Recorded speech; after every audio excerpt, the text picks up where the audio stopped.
Holy cow. November Thursday. 14th, man. November Rob 14th. Brown, Brendan Martin got a lot to cover today. 16 strong SEC, folks. SEC Sideline Sports Network. Next hour and change, we're going to cover a lot of ground. Coach Matt Dean, ULM AD John Hartwell, Brad Logan. Brad had been on in a while. Love the guy. He's a big part of the Ole Miss broadcast. He knows everything Mississippi State, Southern Miss, out of Bruce, Mississippi. All things Miss. All things Magnolia. We are going to have a lot of fun with Brad, and we need to start getting him back on here more too. Guys, smash that subscribe button in the bottom right-hand corner. You're starting to see I'm sending links from Facebook or Twitter or YouTube. Hit the subscribe button on there.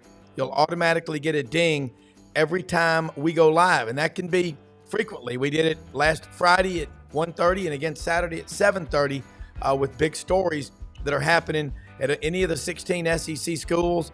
We have the ability to go pop up live. So, hey, the next hour and 15 or so, get pen and paper handy. Take a lot of notes because Sidelines is ready. Again, playoff rankings have got people stirred up like a bunch of wet hens. So I'll get started, man.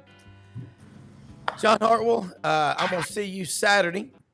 And as they say down south, Saturday. There's a T in there somewhere. ULM coming over there to play Auburn. Had lunch over there with Matt Dean and Coach Rich Duncan and Jim Cleanthes, the baseball coach at Rhodes. God, that was fun.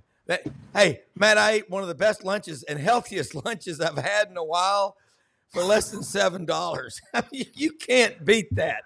That's a university cafeteria, even at Rhodes. So, you went with the vegan. You went with the vegan taco, which I recommend, even though I don't do the vegan taco. Yeah, it was you good. Can tell I'm a burger guy. Yeah. So. Oh, I was too. I just said I'll give it a try. All right, guys, we got to talk about these college football playoff rankings, and whoever wants to attack this thing first. But I am going to say, look at my shirt.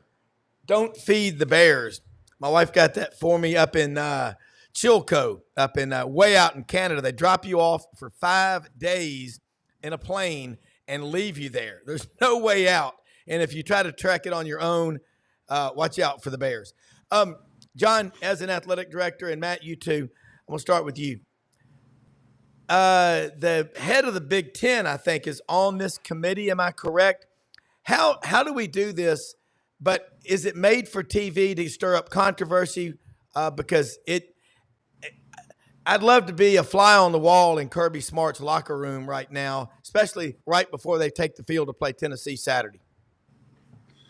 Yeah, the thing is as it stands right now, Georgia's on the outside looking in, even though they're ranked number 12, in the CFP 12. But obviously, Boise at the current time kicks up because you have a guaranteed spot for a Group of 5 school, which I think is a good thing. That's not a biased statement. That's just, that's how it was put out.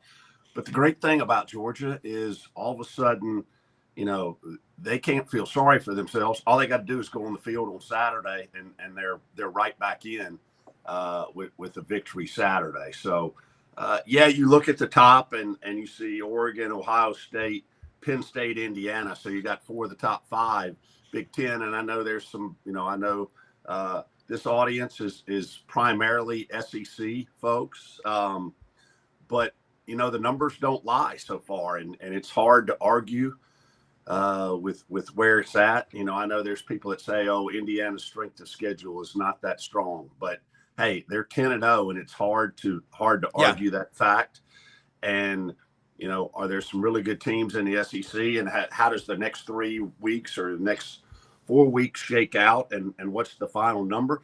But that's part of the excitement about it. And I think it has been a huge boom for college football and the interest down the stretch in November. Real quick, my friend Joe Passantino, when he was living in Bradenton, they were at a hotel in Sarasota. He said, we couldn't get the SEC network, but by God, we could get the Big Ten network. Just think about that. Now, there are Big Ten fans.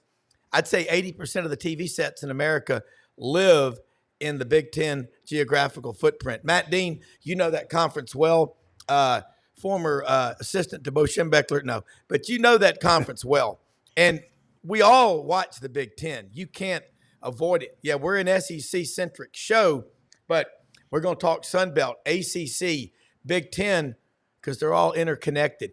When you looked at these rankings Tuesday night, what were your thoughts? What stood out to me, I agree with John wholeheartedly in Indiana, 10-0. And they're going to – some of these things play themselves out. We understand that in 2 weeks, Ohio State hosts Indiana. So we're going to find out more about Indiana in 2 weeks. Their best win right now, they've beaten Michigan. They have not played Penn State or Oregon.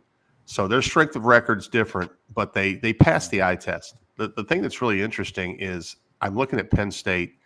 Their best 2 wins are 21-7 over Illinois, who at the time was top 25 program, and I have respect for Illinois program, but also a 5-loss USC team. So Penn State only did not score an offensive touchdown at home against Ohio State. Doesn't mean they shouldn't be in the top 12. Don't get me wrong when I say this, but I wasn't sure. I think the committee has them at 4, just behind Texas. I'm not sure that's accurate right now, but I think things play themselves out. And honestly, I think what's interesting is you're going to have Georgia have the opportunity, as John described, to go in and take care of business, because Tennessee's a top 6, top 7 program right now. And literally, if Georgia wins this football game, you could see those almost trade places a little bit. You could see Georgia vault into the top 9, 8, 7, and probably Tennessee go to the bubble. And that's the problem with it. There's another problem, too, that I think the committee will work out in the years to come if we stay at 12. In essence, they gave the first 4 buys to the conference winners, right? The Big Ten, SEC, not the Pac-12, the Big 12, and then the ACC. Well, right now, if you look at the Big 12, BYU currently has been winning some really close games. You could almost go to the Utah game. John, I know it's a big rivalry game, but it was a really big call at the end. And one of your colleagues, former colleagues in state, had some choice words to say about the officiating in that game. But looking forward, if BYU stumbles and let's say a 2-loss Kansas State or a 2-loss Colorado team gets in the Big 12 championship and they win that game, are they really deserving of a 4 seed? That's the way the structure is right now. So let's say in the future, right now you get a Big 10 1 and 2 that's going to play each other possibly in the Big 10 championship game. Is it fair to the loser of that game to fall out of the top 4 and have to go to the 5 through 12? That's the way the system's set up now. I think we're just ecstatic to have 12 teams, so we're okay with it. But moving forward, I think there should be some consideration from reseeding the top 4. Yes, those 4 schools get in, but if they're not clearly a top 4 seed, should they be seeded accordingly? Yeah, and I want to say this. If you think Penn State's not good, you're out of your mind. I mean, and I know a couple I'm not of saying years that ago, either. Yeah. No, I'm not saying you are. You are, but Right. I'm talking about for people in general. Because I watched them a couple of years ago go down to Auburn and absolutely just looked like clubbing baby seals with Auburn that day. It was awful. Right. And 44-18 or something. And I was with some friends that never leave a game early. They couldn't take it anymore. And I will say this. Ohio State probably makes a great argument, along with Oregon, who beat them 32-31. Ohio State is loaded. Yes, they are. They're stacked. John, looking at the big picture, you were the AD at Utah State for 7.5 years. I know you don't miss the snow, shoveling snow like grumpy old men. I got to ask you, what are the BYU fans like? Do y'all have to get extra Dr. Pepper when they come to town? I mean, what would they like? Do they travel well? They travel extremely well, and they travel well. Look at the games when they come east to play, if you will, because in just about every community there's an LDS church, or two. And they will travel miles. To see their team play. I remember they came to Oxford when I was at Ole Miss. They would come from the surrounding 4 or 5 states because they don't come, or at that time they didn't come east that often to play. You had to stock up on your amount of Dasani that you had in the stadium. But they are passionate fans. and I only got to see a couple of minutes the other night of that BYU Utah game. But you talk about a bitter rivalry, just like Utah State and BYU was when I was there. I mean, you know, and I've had the opportunity to be part of Egg Bowls as a kid. I got to go, you know, to the Iron Bowl. Neither one of those rivalries have anything on, you know, BYU and Utah or BYU and Utah State. You would think, hopefully nobody takes offense to this, but you think, oh, these are Mormon kids. You're not going to hear any profanities coming out of stands. I'll tell you, unequivocally, I heard things coming out of those stands from those students that could rival anything. They even violated my comfort zone, which that's pretty wide. That's a Mobile guy saying that. Well, hey, John, hey, Rob, one follow up on the conversation earlier about how this 12 plays out. And, you know, Matt was talking about, you know, the top four, and hey, if you're undefeated, if you're in Oregon, or, you know, I don't want to use Oregon as an example, because obviously Matt near and dear, and they're having I think they are unequivocally the best team in college football today. Now, is that going to remain the same through the next, you know, 2 months or month? Yeah, 2 months until a championship game. Who knows? But even let's just take in Indiana. If Indiana is undefeated going to the championship game, and they play Oregon in the championship game, and, you know, Indiana loses on the last play of the game, how far down then do they fall? Obviously, they won't be one of those first four to get the bye, but how far down do they fall? And you know, there are going to be a small group of teams, and this is going to sound crazy, that it may actually be advantageous for them not to play in their conference championship game. Right. And I'm talking about whoever ends up in that 5 through 8 slot.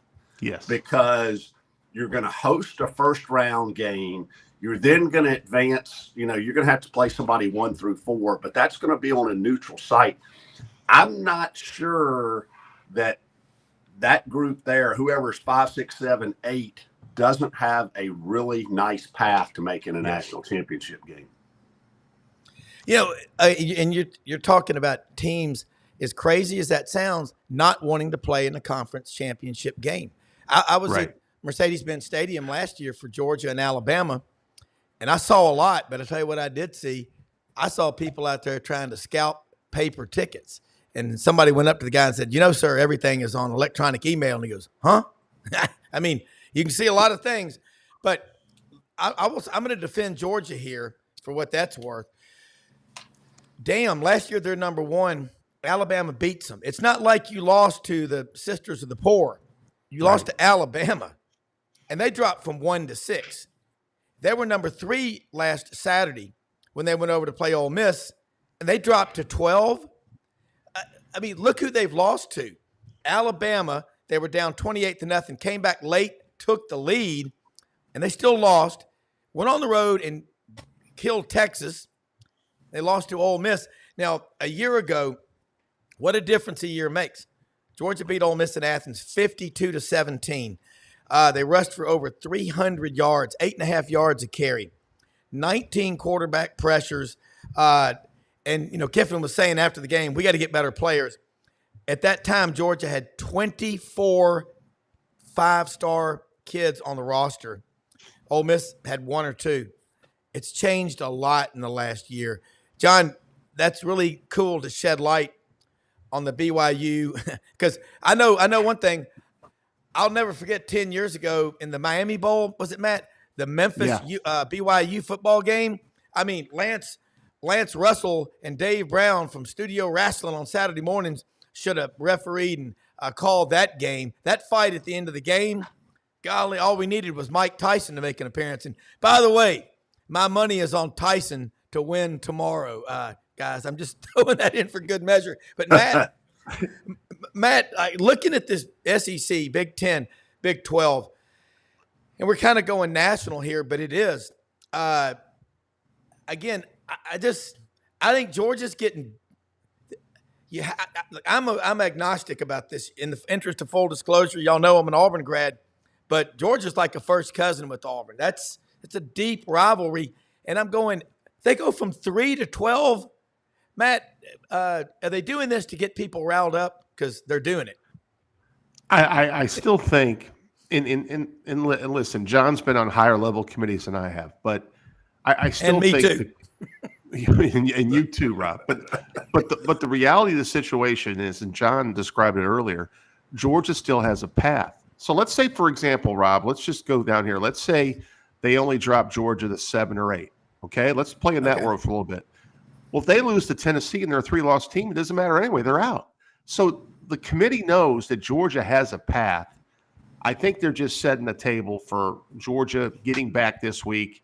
And then, what's going to happen if Tennessee loses to Georgia? Do they go out, or are they 12, or are they, you know what I'm saying? So there's still a path. Now, the bigger question, and I pose this to John, is he brought this up, and I've said this for a while too, is are we getting to the point, I understand the money, but now that we have a playoff, do the conference championships make as much sense? For the example that John described, let's say you got number 1 and number 2 playing each other, like last year, similar, Georgia, Alabama. Alabama was outside looking in last year, but it was different. But now you're in the situation, if one plays 2 in a conference championship playoff, that really hurts the loser of that game, even though they're still going to probably be 5. I would say if you're 1 and lose to 2, you would go to 5, which means you host to 12. Then you actually have an interesting path. If you're the 5 seed, and I've discussed this with my son, if you're the 5 seed, you play a home game against 12, right? Then you're probably going to play the Big 12 winner or the ACC winner in the quarterfinals on a neutral site. You win that, you're back in the semis anyway. But the problem is you're playing an extra game. If I'm like a 5 through 8 seed, I don't have to play that extra game and risk injury and guys getting beat up. And it's we've made college football a lot closer to win a championship like an NFL season, and that's truly not fair to some of these young men. And that's just my opinion. That's a great point, Matt. Here's the other component of that. I had a conversation with a colleague the other day who is a Power 4 AD who their school is in the mix on this, and there's a concern out there. I mean, obviously you've got some high net worth fans who can afford it all, but let's just say Oregon. Let's say Oregon goes to a conference championship game. They lose that conference championship game. They then have to go, let's just say randomly, and I'm looking here at the games. Let's say they go to the Fiesta Bowl. Right. But for a quarterfinal, they win that. Then they go to the Cotton Bowl for a semifinal. They win that, and then they have to go to Atlanta. How many of your fans Good point. can afford those 4 trips in a 6-week period during the holidays when airfare, hotels, I know that well because my oldest daughter turned 16 in the beginning of January, and we're taking a small window in early December to go to New York. And hey, if you're going to New York anytime soon, you better take a look to keep from culture or sticker shock on the price of a hotel room. But you take that scenario and your donors or boosters or students or whoever it may be have to take 4 trips. A lot of folks can't afford that four times over. I agree, John. Well, and as a parent of a staff member, we're looking right now of all the scenarios. We're trying to get to these things figured out, and you can't do it before you get there. And it's very difficult fiscally if you want to see every game. Like the 5 through 12 games, I will say this: I think they're going to be incredible atmosphere. We've never seen that before on the host site, right? They've always been neutral site bowl games in the top 4. Now you're going to have 5 through 12 at 4 different sites.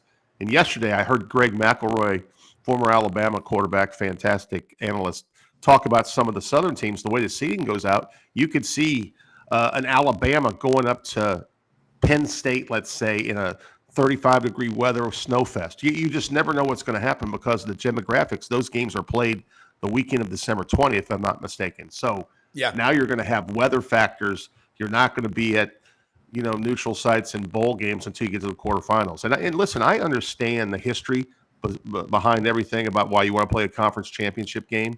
I get that. I think one ways to combat that a little bit is to reseed the top four. That's just my opinion. If you do that, then you kind of get the top four teams to bye. And we know for years the SEC has been in the top. We have multiple teams in the top four playoff scenario. So why, why don't we consider reseeding if the top team loses? Like honestly, last year Georgia played out. Now Florida State had half the team not show up to the game, but you can't convince me that Georgia, if they wouldn't have gotten the playoff last year, wouldn't have won a title again. You can't convince me that. Yeah, well, look, I want to say, Matt, you've never sounded better on the Yeti Blue mic and the headphones. John, thank you. You can get a Yeti Blue mic at Best Buy, or I've got a Rode mic at Best Buy, but man, Rob will drop you one off, John. No, you guys are too high tech for me, man. I've got the rabbit ears and some aluminum foil and duct tape trying to keep me connected. I'll tell you what I am going to get. I'm trying to get Starlink out here. That's what I've got to get that. But John, I'm telling you, you're such a great analyst and athletic director. If you'll bring me a size large hoodie, I'll pay you when I see you Saturday. I want a Warhawk. That's a good looking hoodie. I want one like that says Warhawks. That's cool. I really do. See, should I go this look here? Should I go the hood? No, Coach Prime, please. There you go. There you go. I don't want to look like the Unabomber. That's right. That's right. Ted Kaczynski. Yeah. All right, John, you said you've only got about 30 minutes with us, but I love this insight. I want to ask you what Michael Dixon, one of the viewers, it still makes sense always to be able to claim your division. That gives them, some kind of title. If they lose that big game, the conference championship, it's not fair if they take that away. And a lot of people are starting to make that argument. Where you can have a 10-2 team play in the SEC championship and lose, and then be 10-3. Everybody's talking about a 9-3 team making the playoff. What about a 10-3 team? Matt, but here's the thing there, Rob, and that's a great point. Smart. That a lot of leagues have already vetted out. A lot of leagues have done away with division play, and they're just taking the top two teams exactly because of that. Because you may have in an East division in whatever league, you may have a 12-0 and an 11-1 team, and right. And on the other side, your best team is 8-4. Now, that does not do the league a whole lot of good on any front if that 8-4 beats that 12-0 team. And oh, by the way, how about the 11-1 team that's just kind of sitting out there? Right. Although back to our previous discussion, that 11-1 team may well be in that 5-8 slot, and they may have the clearest path or the smoothest path to making the semifinal or even the CFP championship game. Well, when Harvey Schiller in the late 80s, former general in the U.S. Air Force, approached the NCAA about, hey, I looked in the rule book and it says nothing about you cannot have a conference championship with divisional format. They were like, well, yeah, it doesn't say you can't. He goes, well, then why can't we? Harvey Schiller started that. He's 84 years old, I believe now, still lives in New York, and very smart man. Then Roy Kramer made it happen. And guys, last Wednesday, I drove through Town Creek, Alabama, on the way to Athens, Alabama, to meet with Winter Timber Outdoors, a new sponsor of ours here on Sidelines. And I went through Town Creek. That's where arguably the biggest play in Southeastern Conference history at that time, and one of the biggest ever, the pick six against Florida and Shane Matthews in that game, because if Alabama had lost, all of the fears of, well, we're just going to beat each other out of a championship would have come to fruition. So here we are, guys. You got teams. We could have 5 10-2 teams. Missouri is out there crowing about, and I like Eli Drinkwitz. He's not afraid. But we could have 5 10-2 teams here, and Texas could be 11-1. And has anybody figured out that tiebreaker formula? I mean, John, you've been on every committee. Matt, you do too. Somebody's got to figure it out, and it ain't going to be Gomer Pyle. Yeah, and there's not necessarily consistency from league to league. I mean, obviously, the easy thing is if there are ties, you go head-to-head competition first. But then some say if they have not played each other head to head, then if you go against the top, the top ranked schools in the league and who's beat, a higher standing team. Other leagues say, okay, we're going to take all of the 10-2 teams, put them in a pot together and see how they've done, against the opponents within that pool. So again, there's not total consistency from league to league in that tiebreaker scenario either. John, are you in Montgomery? I am actually in the Courtyard by Marriott in T-Roy, Alabama. I am Troy. I'm speaking at a sport management conference here this morning in about an hour, and then headed for a quick trip down to 30A and driving back tomorrow morning to Montgomery to meet our team there for obviously the game Saturday at Auburn. Well, we want to be the voice of 30A and tell them, everybody, get your arse down there on 30A. Go to Great Southern for brunch. Can't beat it down. I love it. All right, Matt. A little Cowgirl Kitchen for breakfast. Yeah, there's and that there's donut not a shortage place of good places to eat.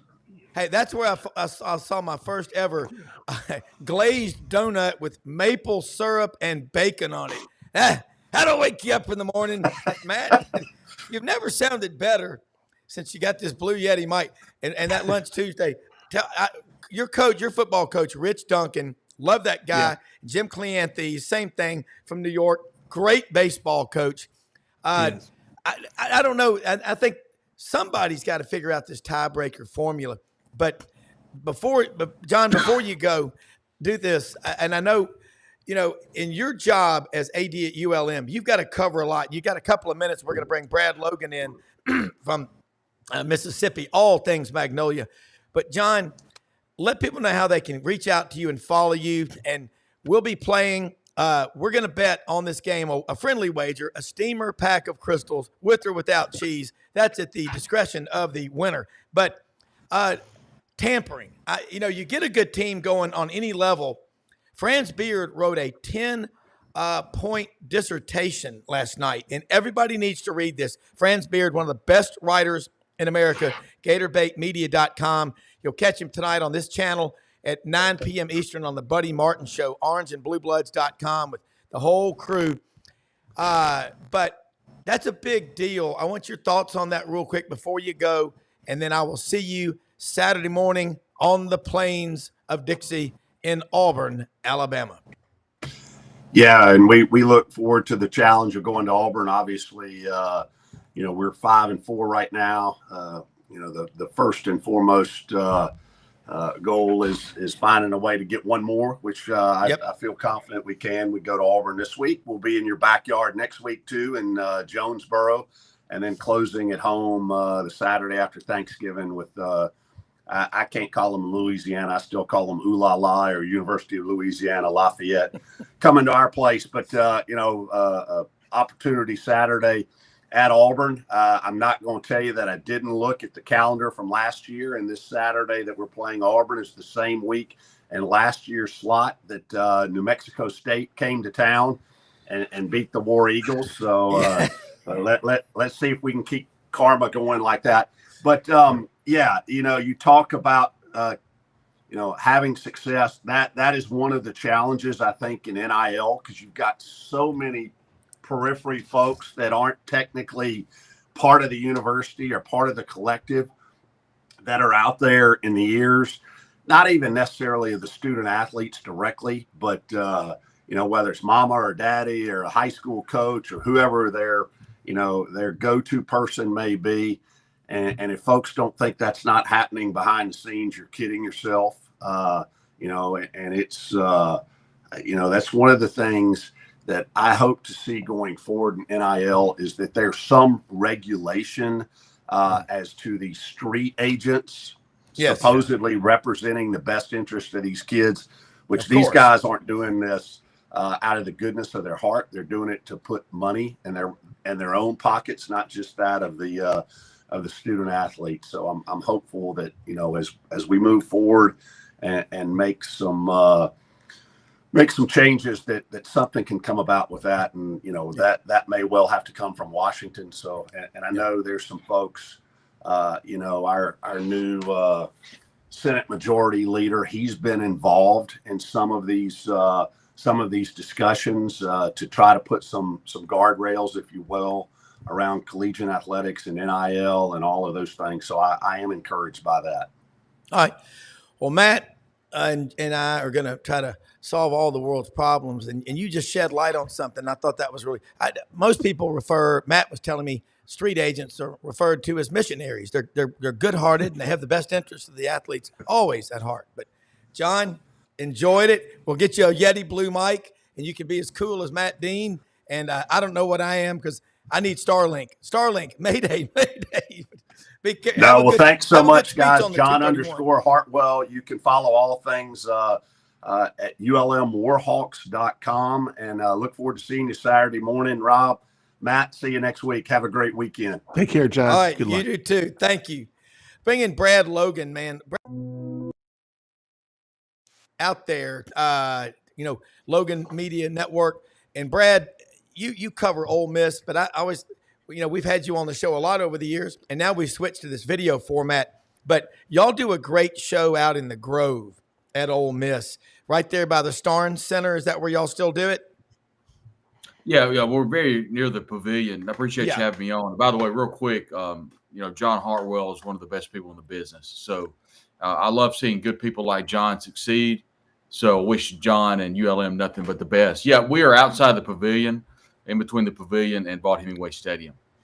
Yeah, and I want to say this, Matt, and Brad, I would like to get you to come back on. I know in the past, at this time slot in the morning, it was difficult for you, but if we can get you on more often, that is a great thing because you work so hard in putting out great content, and you're a professional in every respect. How much fun has it been covering the rise of Ole Miss football? And you also know the Mississippi State. You know Southern Miss. Again, you know that state well. But in particular right now, that win over Georgia Saturday, 68,000, has to be the biggest crowd in the history of college football in that state. Was that as magical of a day as October 4th of 2014? Was it close? Yeah, I think it was probably the biggest win since probably the 1960s. If you look back in the history of Ole Miss football, they've had a lot of big games in Oxford. Most of them they lost, honestly. But, yeah, I mean, you look back in the win over Alabama in 2014, that's about the only thing that rivals what happened on Saturday. It was kind of a drizzling rain. And I think that kind of added to the mystique of the game, honestly. And no one really left. And what was really interesting to see is how well prepared Ole Miss was, how good that defense really is. And if you look at Ole Miss and what it's been able to do under defensive coordinator Pete Golding, who's going to be inducted into the Delta State Hall of Fame very soon. On team sacks, Ole Miss is number 1 in the country. Tackles for loss are number 1 in the country. Fumbles recovered, they're number 3 in the country. And rushing defense are number 2 in the country. I would argue that maybe Indiana is playing better defensively than Ole Miss. But other than that, I don't know that any defense in the country is playing as well as Ole Miss. And honestly, I don't know that anyone expected Ole Miss to be that good of a defensive team coming into the season. But this is absolutely a defensive team with a pretty good offense behind Jackson Dart. But, yeah, to answer your question, there hasn't been a win like this of this significance probably since the Johnny Vaught days of the 1960s. Now, Ole Miss has 2 games left. They'll be heavy favorites. If they can win and they get in the college football playoff, it'll be the biggest win in program history. Yeah, and when we were at SEC Media Days, I remember Jackson Dart was asked by a whole bunch of reporters around him the possibility of Oxford hosting a playoff game. And he goes, I don't think Oxford can handle it. It'd be bigger than double-decker in late April. But, Matt Dean, jumping here with Brad Logan. Is it still Logan Media Network? Yeah, we're still doing a lot with a lot of different people. Kind of have our hub on Twitter/X and then at LoganMediaNetwork.com. But still working with a lot of people and covering college football and with the main focus on Ole Miss. Yeah, and we're gonna cover it all. Matt Dean, jump in here. Hey, Brad, good to be on the show with you. Matt Dean, Rhodes College, just up north from you guys. One of the things you said, I think, so true, and I think it's interesting when you look at the top 12. But Ole Miss defensively has made great strides this year, and one of the finest defensive teams in the country. And Jackson Dart was one of my favorite quarterbacks coming into this season.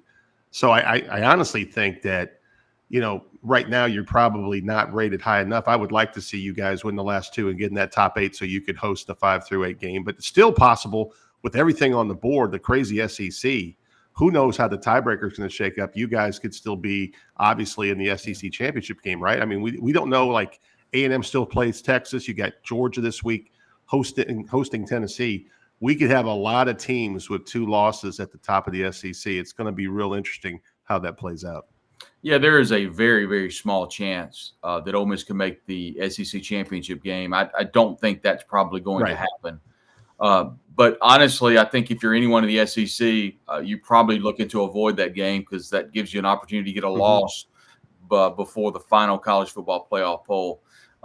This is a situation where Ole Miss lost to Kentucky earlier in the year, and Mark Stoops and that Kentucky team came in and they just beat Ole Miss. There was no officiating discrepancies. There was no situation where Ole Miss, beat itself. It was a situation where a very talented Kentucky team that was fully healthy, had a really good defense, came in and beat Ole Miss. Now, Ole Miss didn't play as well as it should have offensively, but that was a situation where we thought the season was over. Covering this program, I felt like there was no way they could bounce back from this. And the only path forward for Ole Miss was to win out with an opportunity to lose one more game, but they had to beat Oklahoma, Arkansas, and they had to beat Georgia at home. Yeah. And frankly, at that point in the season, I didn't see that happening. Right. And then obviously when Ole Miss lost to LSU, we felt like that was it. And so you look at where this program is and where it was a couple of weeks ago. I think that's a testament to not only the players, but the collective, the Grove Collective under Walker Jones, the fans, but this coaching staff. And Lane Kiffin not, for the lack of a better word, letting go of the rope and understanding that there is a path forward with 2 losses. And Ole Miss is razor thin. They're still razor thin right now. Obviously can't take a loss, but you would guess they would be a 2-touchdown favorite against Florida and possibly a larger than a 3-touchdown favorite against a very hapless Mississippi State team. Yeah. I understand people say that it's a rivalry game, but when there's such a discrepancy between both programs right now, it would take a catastrophic effort by Ole Miss to lose to Mississippi State. I do think there's a path for Florida to win the game on a week from Saturday, but if Ole Miss does what it should, they should finish the season 10-2. And barring something unforeseen, and you guys know we've seen a lot of unforeseen things this season in college football, Ole Miss should be a member of the college football playoff group of 12 teams. But I do think there's an opportunity for a lot of 2-loss teams, and it could muck things up a little bit for Ole Miss, and it could have them on the outside looking in if things fall perfectly for that to happen. Brad, Caleb Williams flipped out of Choctaw, Mississippi, from Alabama to Ole Miss. Major. Number 1 player in Mississippi, I believe. Deuce Knight, Lucedale, Mississippi, George County, was committed to Notre Dame for a long time. Right now, he's committed to Auburn. But we're getting close to that December signing date. I know Deuce Knight was at the Georgia-Ole Miss game. Anybody that was there had to be really impressed. Talk about that recruiting, and then I want to get into this matchup coming up November 23rd in the Swamp against Florida, because there's so much talk about Kiffin, and we know that. I don't think Kiffin's leaving and going anywhere. But let's talk about that recruiting right now, because there's a lot in play. Yeah, Lane told the media on a Sunday call that he does via Zoom with the media that cover the program that expect a pretty vibrant 48 hours. Now, you can translate that to expect a commitment or 2 to come in. Yeah. There's still a commitment that we're waiting on to flip from LSU. So we'll see what happens over the next 24 hours there. But it was a big flip. Caleb Cunningham, the 5-star out of Choctaw County High School down in Ackerman, Mississippi, about 20 minutes from Starkville. So that was a big get for Ole Miss. He's the number 1 player in Mississippi on our service at 24/7 Sports. He is a 5-star product and a 5-star plus on some other services. He's just a phenomenal athlete.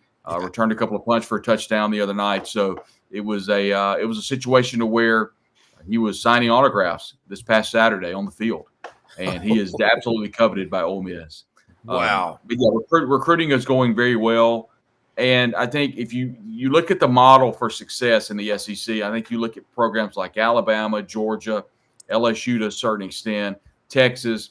It's a nice influx of high school talent versus what do you need to fill some gaps in the transfer portal. Now, obviously, Ole Miss has a program specifically on the defensive side of the ball that it is probably 95% transfer portal. And I think if you were to pin Lane Kiffin down, he would like to be somewhere around the 70-30 model of transfer versus high school, maybe even 60-40.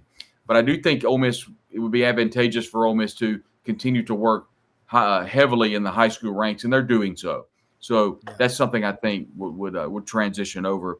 But you talked about the quarterback play of Deuce Knight. I don't know how much they're going to go after him. He's a four-star product out of Loosedale, plays at George County High School. They've got a big playoff game tonight. Coach James Ray and George County, the Rebels, are playing down in Jones County. So it'll be interesting to follow that game. But with A.J. Maddox, the true freshman out of Oak Grove, and we saw how good Austin Simmons is, who looks to be the heir apparent to Jackson Dart. Yeah. Don't know how much Ole Miss is going to be pushing for Deuce Knight. Obviously, they'd love to have him, but I know Auburn's going to be going all in with Deuce Knight. I'll be interested to follow his recruitment. You talked about the quarterback position. Yeah. Here's some numbers on Jackson Dart for Ole Miss. Currently in the country, he's number 1 in pass efficiency, number 2 in passing yards, number 6 in passing touchdowns, number 4 in passing yards per game, and number 3 in passing yards per catch.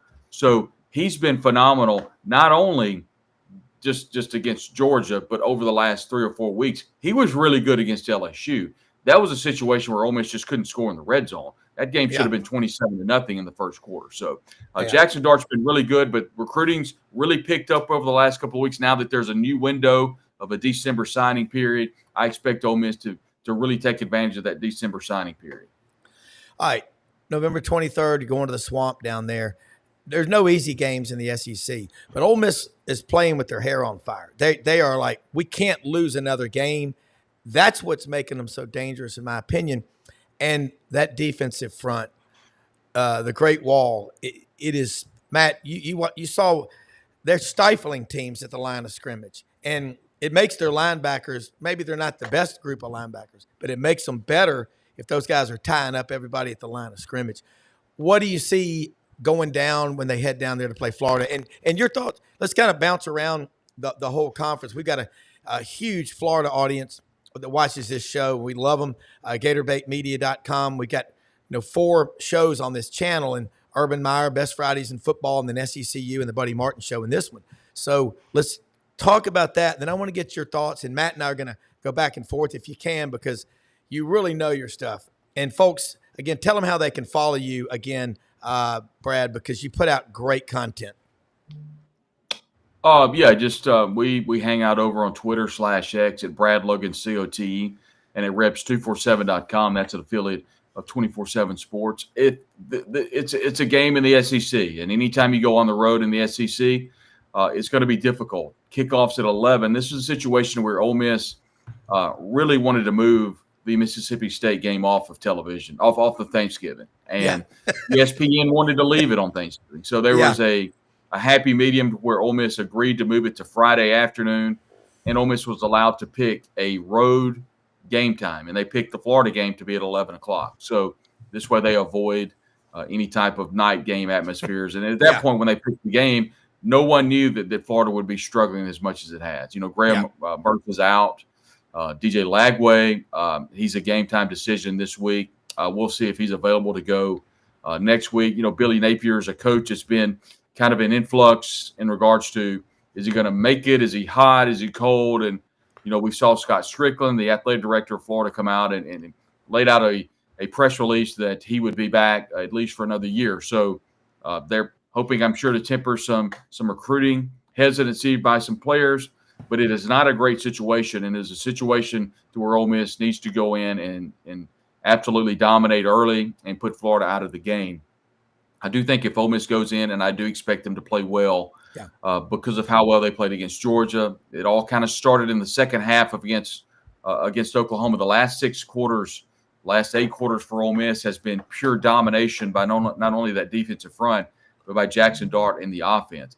They've obviously struggled running the football, and there's a lot of dynamics that go into that in regards to offensive line play and run blocking schematics by John Garrison. And I think they're working on that. Ulysses Bentley's not had the season everyone expected him to have.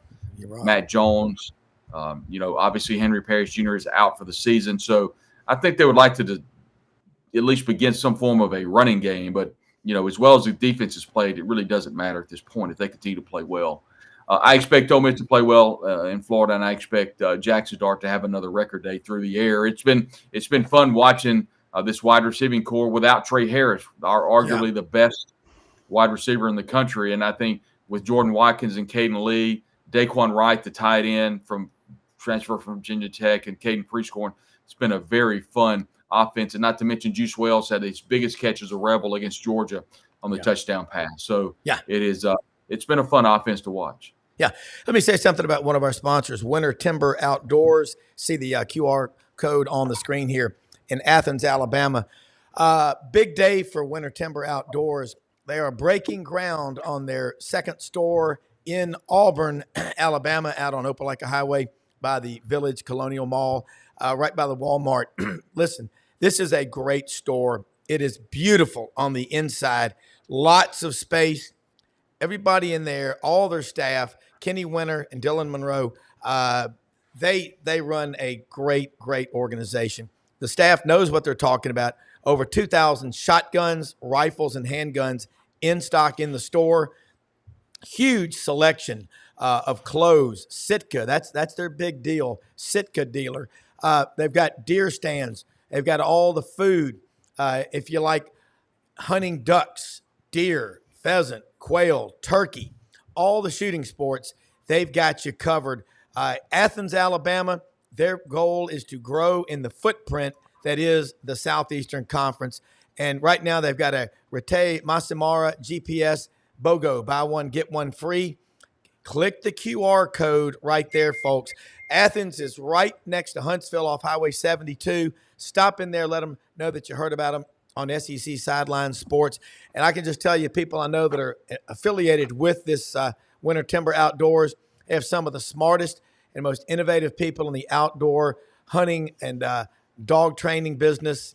That is your store, Winter Timber Outdoors. Matt, jump in here, man. Brad, awesome stuff. I am so glad having you back on. And we got to do this again next Thursday at 8:50 if you can do it. I'm just throwing that in for you because I love this. But jump in here, Matt. No, I think Brad obviously knows a ton about the Ole Miss product. And honestly, another thing that we haven't talked about is I think the bye week comes at a good time. Some people would say, well, they're playing really well. Why do you want to buy? But this time of year, football coaches, they like the extra week of prep. They like getting their kids a little rest, a little breather. And, I think Florida plays LSU this week. That's going to be a physical game. And then the Rebs are waiting, and I think they go in there, and I think they handle business quite easily. And I think, honestly, they end up 10-2, and I think they could jump all the way up into an 8-seed position, maybe higher, because people ahead of them are going to lose. And they have 2 very favorable games the rest of the year, and timing's everything. I think, as impressive of a win as it was last week, I also go back to the South Carolina road win because it was coming off that Kentucky loss. And South Carolina has been a dangerous football team all year, as we've seen in many games. And Ole Miss dominated them in South Carolina. So I think Ole Miss is a complete football team. On a personal note, my son, when he was on the A&M staff, recruited Walter Nolan. And I know he's been an addition to that defensive line. I think Jared Ives maybe has 8 sacks. Brad, I'm not sure the number, but that defensive front is tremendous. And I just think they're a dangerous team because they can – Ole Miss is one of the few teams that has the combination. I think if I was looking at the numbers correctly, I think Dart's, 22 touchdowns to 4 picks, the ability to run the football as well. He's just an incredible player. He's going to be a great pro someday too. So Ole Miss got a chance to make a run. And I think, ironically, staying out of the SEC championship game, another week where you don't have the chance to get beat up and get someone hurt, helps heading into the playoffs. Yeah, to your original point, I think it's really important that, we talked with Lane Kiffin, and he made the point that he's not normally very big on bye weeks. But, right. With with Jackson Dart injuring that ankle. He's in a boot this week, but that's strictly precautionary, and he needs that ankle to heal, and he will go against Florida. You know, Lane Kiffin made mention at the end of the game in the press availability that he didn't know if Jackson was going to be able to come back into the game. That's, of course, when Austin Simmons came in as cool as the other side of the pillow, led the team down for the touchdown. On the 4th and 1 pass was just had absolute iron in his veins. I mean, it was really something to see. And so when you have that type of backup quarterback to come in and you don't shake a beat, I mean, you don't change the offensive game plan at all. In fact, you gravitate towards his skill set and what Austin Simmons can do with his feet. And I think that just lends Ole Miss fans to understand just how good Ole Miss is going to be going forward, specifically next year. But you made mention about the bye week, and Lane said, you know, this is actually coming at a good week. They're hoping to get Trey Harris back, who's had a growing injury. They're hoping to get Jaden Williams back, the starting left tackle. But other than that, Ole Miss is in really good shape in regards to injuries. So they're excited to get another week. And they needed a rest. I mean, this was a very, very physical game against Georgia. And anytime you play Georgia, you're going to get the best of the best. And they went toe-to-toe. And you talk about the defensive front.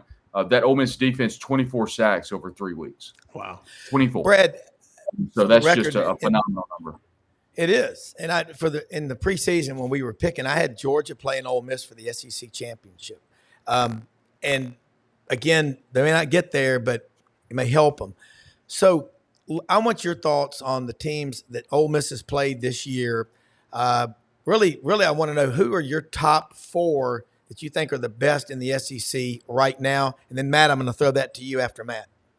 Brad. Yeah, I think honestly, Alabama's playing better than anybody in the conference right now.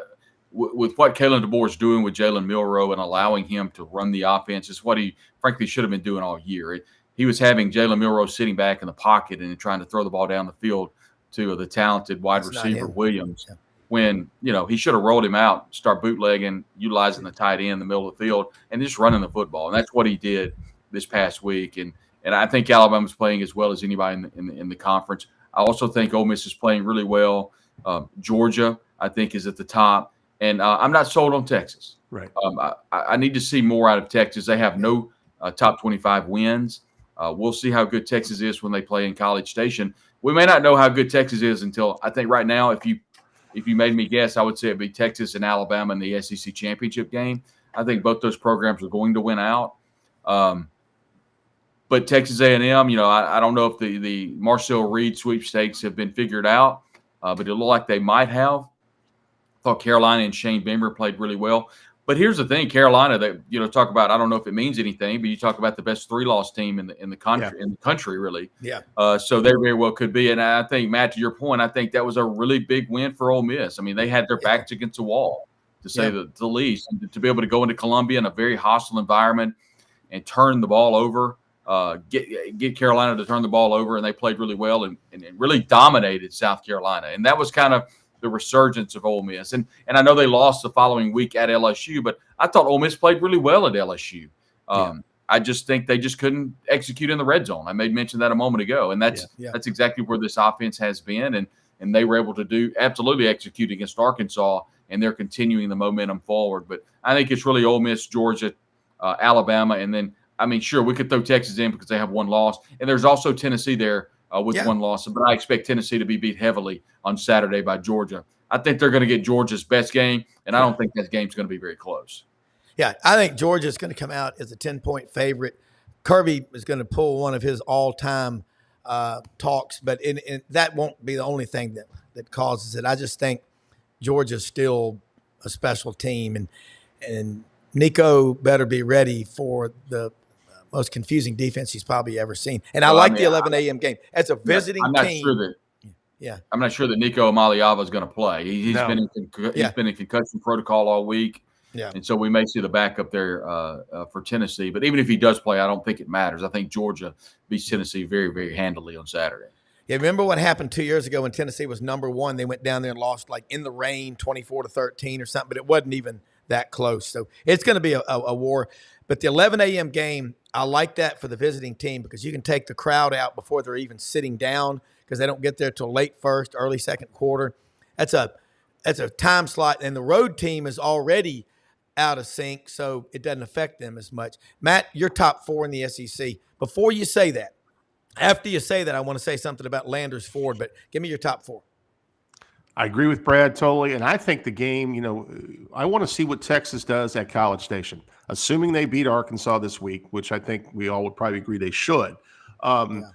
What happens if Texas loses at Texas A&M and A&M ends up with a one-loss SEC record?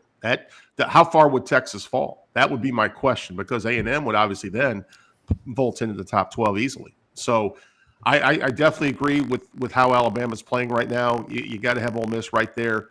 I still feel very strongly about Georgia's going to do the same thing to Tennessee as Brad described. But I'm really curious how Texas finishes the year, because if they lose one of those games, that's going to shake things up a little bit in my mind. Yeah. All right, let me say something about Landers Ford, the #1 Ford dealership in the Mid-South. Proud to have them as a sponsor here on SEC Sidelines. Open Monday through Saturday. Service department, 7 a.m. to 6 p.m. Sales, 8 a.m., 7 p.m. Call out there and ask for Brad Bellamy, our good friend, the general manager. He'll direct you to a salesman that can walk you through the process. I drive an F-150. MJ just bought, a friend of mine, the new Bronco with the Sasquatch package. It is awesome. What a vehicle. And it drives, it just feels like you're floating on the road, even with the big tires. It's got the off-road package. But you go out there any day of the week except Sunday, and they are invested in the Mid-South. Guys, y'all see the Landers name everywhere on 6 different stadiums in the area. Title sponsor of the Touchdown Club of Memphis. Just a first-class dealership. #1 in the Mid-South for a lot of reasons, but dedication to customer service and making the experience a positive one is the best part about it. $500 off for SEC Sidelines audience members. Let them know you heard about it on Sidelines, located at Poplar and Houston Levy. LandersFordMemphis.com. Their motto, I love it. If you didn't buy your last car, truck, or SUV from Landers, you probably paid too much. Brad, before we let you go, and I really appreciate you staying on here long with us, and got to get you back on a lot more often. Looking at the SEC, and you look at brick and mortar, and I go down to Oxford. I've probably been down there 7 or 8 times the last 6 months. The brick and mortar, football facility, everything down there, they've got it. That Grove Collective. I've talked about it on this show a lot. What do you got, like 11,000 members in the Grove Collective or more? But there's a lot of money there. Are they going to go back and do that $350 million expansion on the stadium that they were talking about doing? Are they going to put a lot of that money into NIL? Because I know they were talking about doing something, but 68,000. They've done something to let that many people get in, and I don't know if the fire marshal is watching or not, but people told me that were at the game. I said, Rob, there were people on top of each other. I've got tons of Ole Miss friends that are season ticket holders. They said they've never seen anything like it. Yeah, I think there were over 70,000. I just think they didn't announce it because they didn't want to. Fire marshal was not listening. Yeah, I do not anticipate Ole Miss to be very advantageous with the $350 million project, according to Director of Athletics Keith Carter. Okay. The words I was told is that they're looking to allocate that money elsewhere, which you can translate that to making sure that the fans understand that NIL is where the space needs to be right now, because Ole Miss wouldn't be where it's at right now without the Grove Collective, Walker Jones, and the NIL. I think Ole Miss has one of the most bustling NIL programs in the country, and that is because the fans have stepped up to the plate. I think you can look around the conference and see what programs are struggling in the NIL space. So I do not anticipate Ole Miss to move forward with that. They are finishing up a couple of facility projects. One is a softball project on campus. It's a completely renovated softball stadium. It is really nice on the western side of the campus. They're also doing a couple of things at the Swayze Field and right field. But, yeah, the football field, Vaught Hemingway Stadium, nothing that I've been told for any major upgrades from a facility standpoint. Ole Miss is not going to focus on that right now. They're focusing 100% in the NIL space. Yeah, and it takes a lot of money. I mean, there's rumors that Ohio State spent $20 million on last year's roster. They got Quinshon Judkins. And again, the Ulysses Bentley the fourth, that's still a mystery to me. I don't know why he's not playing more. But the SEC, Brad, close us out just with your thoughts. And then, Matt, I'm going to come back to you, but I know Brad's got to get going. Is the league that strong? Is it parity? Is it mediocrity? How do you rank the league compared to the last 5 seasons? Yeah, it's definitely not mediocrity. I think there's a lot of parity. I think the NIL space has changed the dynamic of college football. It's made a team like an Ole Miss that is not perennially in the college football playoff discussion, giving an opportunity to be there. And it is obviously because of the NIL space and the collective, but it's also because of a team that's really gelled together. And it's a head coach in Lane Kiffin that's one of the best head coaches in the country. Yeah. I do think the SEC is the preeminent conference in the country. You look at the Big Ten, and I think it's very top heavy. You've got Ohio State, and you've got Penn State, and then it's everybody else. And I'm purposely not including Indiana. I probably should, but I don't think they've played anybody. And we'll see. Iowa's the same way. Play teams like that don't play, the competition piece that the SEC plays. The ACC is just really, really down this year. And then we're talking about the Big 12. And quite frankly, guys, I don't really know who's in the Big 12 anymore. So, yeah, I think the SEC is exactly where it needs to be. I think there'll be 4 teams from the SEC make the college football playoff. And if you told me 5 teams made it, I wouldn't be surprised at the end of the day. Yeah, I do. I just think in the interest, Brad and Matt, for TV viewers around the country is just off the charts. And you can't deny that 75, 80% of the TV sets in America live in the geographical footprint that makes up the Big Ten. And that's 4 of the top 5 in these recent rankings were in there. Brad, one more time, let them know how they can follow you, and look forward to having you on in the next week or 2 if you can make it. Yep, appreciate that. We're at Twitter /X at Brad Logan COTE. That's kind of where we hang out in the LoganMediaNetwork.com.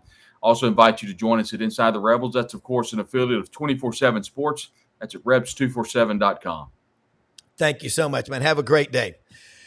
Matt, love having people on. You've never sounded better with the Yeti Blue mic and those headsets. Man, you got Yeti as a corporate sponsor? I'm just wondering. You mentioned it 12 times I wish today. I did. Huh? Let me say something about a couple of sponsors. Coolmore Logistics and Transportation, Memphis-based with a global reach. Anything that you need shipped across country or in between, steel coils, lumber, concrete, anything, they can ship it less than truckload, full containers, vans, located in Memphis. Click on that QR code. And also the great folks out at Hewlett and Dunn Boot and Clothing Company on the historic square in Collierville, Tennessee. Look, they're in Collierville, which is on the eastern edge of Shelby County, next to Memphis, obviously. Easy to get out there. Over 7,000 pairs of men's and women's boots, kids' boots, great-looking women's clothing. Filson, Barber, STS, Pendleton, Schaefer. They've got more duck heads than you'll see anywhere. I've never seen duck heads, but also got duck head blazers, pullovers, button-downs, polos. Of course, the duck head pants. And acres down south, they make all these SEC, ACC, Big 12 polos. Great people to work with at Hewlett and Dunn. Click the QR code. Let them know you heard about it on SEC Sidelines. And you saw the HouseIndustriesInc.com. They make all the big agricultural products. So we're proud to have all these great sponsors like them. Tom Martin Body Shop, Matei's Garage in Memphis. Find them all on our website at www.sidelines.live. Matt, let's wrap up here in the last few minutes. Extraordinary job with all those graphics and everything with executive producer Brendan Martin. Matt, as a coach, and I've volunteer coached people, you got to be coachable. Brendan is so good. He gets you and me out of our comfort zone. How to get the tech right, how to get the mic, how to get all this stuff right. But he's putting up these graphics, and here it is right here. Lisa, she is advancing in this breast cancer research drive here. Click on that QR code and vote for Lisa. This show is here to serve our audience and to help our audience's causes. And this is one that is very, very important. Matt, when you look at the weekend lineup of SEC games. Alabama's got Mercer. Arkansas goes to Texas. I was in Little Rock yesterday at Bossa Nova, a restaurant owned by Danny Monroe. Great gathering, about 20 of us there. Sigma News, Jim McClellan puts the group together. Kenny Gibbs, Michael McClellan, a lot of great people. They're all Razorbacks, Sigma News. Playing Texas is big, but like they say, beating Texas is bigger. That is a huge game. It's a conference game for the first time since 1991. And you look at Florida's got LSU in the swamp. Man, I don't know what LSU's going to do. Are they checking out because they're out of the playoffs? Tennessee goes to Georgia. Kentucky's got Murray State. Missouri is at South Carolina. And that's a game, quite frankly, and Texas A&M has New Mexico State. But, Matt, real quick, nobody's talking about Missouri at South Carolina. They call the Battle of Como. Real quick, who do you think wins that one? Because Missouri thinks they're going to still make the playoff. They're 0-2 against top 25 teams this year, and they weren't even close in either one of those games. Well, I think South Carolina wins handily. I also think that Georgia rebounds because it's a really Georgia starts their playoff run this week against Tennessee. So Georgia is in an elimination game. Honestly, I think Georgia wins. And then it would not shock me. LSU really surprising performance last week at home against Alabama.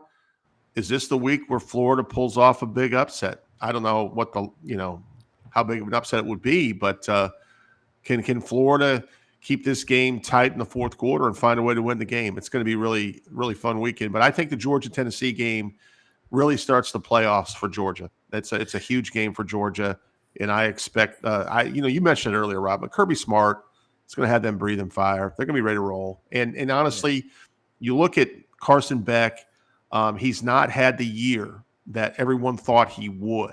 Yes. If he can find a way to limit the interceptions and limit the turnovers, if they stay turnover free, Georgia's hard to beat. And I'm talking about anyone in the country. I agree. So if Georgia rights the ship, wins this week, wins out, and gets in the college football playoff, no one wants to play him, Rob. I don't think they do either. And that win over Texas was big. And they also, remember, had to play at Alabama, got down 28-0 in the first quarter, came fighting back. But that's right. LSU, Florida, I don't know what LSU team's going to show up. Yeah. They've got problems really unfortunate. on that team. Yeah, they do. And I think unfortunate. Yeah. And I think Brian Kelly is one of the most frustrated coaches. Just a lot of bonehead penalties and mistakes. It started in the game against Southern Cal out at Allegiant Stadium in Las Vegas. Yeah. Guy making stupid gestures after a touchdown. Man, I'd have that guy doing push-ups for an hour straight. You got to stop that stuff. And Florida, what I would watch out for with Florida is if Billy Napier, at some point, they've got to make a decision. But you have to decide now. Looks like they've decided they're going to keep him, okay? Right. Because you got December signing date. It's right on top of us. And if you fire him now, you're going to lose the December signing period. Who are you going to get as a coach? This December signing period has really screwed up the coaching part of it, Matt. And I think we all said, well, we need to get it over with, but they still have a February signing date too. Why do we have two? If you want to make it simple, because a guy could also have a bad senior year. We got some things. Last thing I'll say, Rob, you have the national championship game. I think it's January 20th this year. Let's move everything back to February. Let's get rid of the early signing period. Therefore, we don't have to put coaches kind of out there while they're still trying to finish their seasons. And therefore, too, if I'm having a really good season and someone's trying to pry me away, it doesn't happen as frequently. I'm just telling you, it makes no sense. What you said is 100% correct. Yeah, and so at some point, common sense has got to work its way back into the conversation. For executive producer Brendan Martin, extraordinaire. It's like having Beethoven as your music director. Matt Dean, John Hartwell, Brad Logan, and all of our viewers, We're the most blessed country in the history of the world. We most often see the face of Christ in the least among us. Find ways to go out and help people, make a positive difference in people's lives every day, and you will get richer for it. We'll see you in the morning, everybody. Appreciate you watching, and share the link. See you tomorrow.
In a perfect world, you'd set a health goal and results would happen overnight. In this world, the real world, it takes time, dedication, and the right support to achieve your best self. The Vitamin Shop's health enthusiasts are here to make sure you're not wasting a single moment on the wrong supplements. From the highest quality sports nutrition and superfoods to the most sought after trends, you'll find a huge variety of science-backed solutions for every goal. And the people to help guide you along the path to greatness. Unbelievably, every 2 minutes in our communities, a child is either bought or sold for sex. I am Ari Dickey, board member for the Nashville Anti-Human Trafficking Coalition. Join me and millions of others in our fight against human trafficking and for its victims by helping to educate the most vulnerable among us, our middle and high school students. Go to nhtcoalition.org, become a partner, and help keep our families safe, because none of God's children are for sale.